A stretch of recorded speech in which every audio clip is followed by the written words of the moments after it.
Finally મિત્રો સ્વાગત છે આપણે એક નવી વિડીયોની અંદર।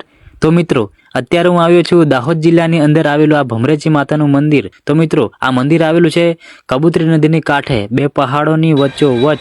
તો મિત્રો અહીંયા અદ્ભુત નજારો આપણને જોવા મળે છે અહીંયા, કેમ કે અહીંયા કુદરતી લીલા છે મિત્રો। હવે આપણે ભમરેચી માતાના મંદિરના દર્શન કરીએ। અને ભાઈ આ મંદિર આવેલું છે ગુફાની અંદર, અને આ મંદિર કોઈ સ્થાપના કરવામાં આવી નથી। માતાજી જાતે અહીંયા પ્રગટ થયા હતા અને જાતે અહીંયા બેઠેલા છે। તો તમને હું દર્શન કરાવું। અને આ મંદિર મહાભારત કાળ સમયનું કહેવામાં આવે છે।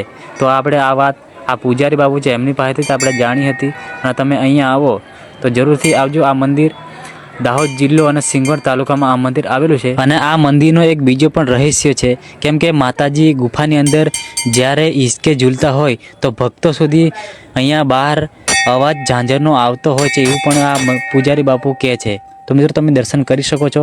આ મંદિર ગુફાની અંદર આવેલું છે અને આ ગુફા ઠેઠ પાવાગઢ સુધી જાય છે એવું લોક વાયકા છે ભાઈ। તો તમે દર્શન કરી શકો છો ભમરેચી માતાના। તો અહીંયા એક ભમરેચી માતાના મંદિરની જોડે રામદેવપીર બાપુનું મંદિર આવેલું છે અને એક હનુમાન દાદાનું મંદિર આવેલું છે। તો તમે અહીંયા આવો તો દર્શન કરવાનું ભૂલતા નહીં। તો મિત્રો આપણો વિડીયો ગમે તો લાઈક અને શેર કરતા જજો।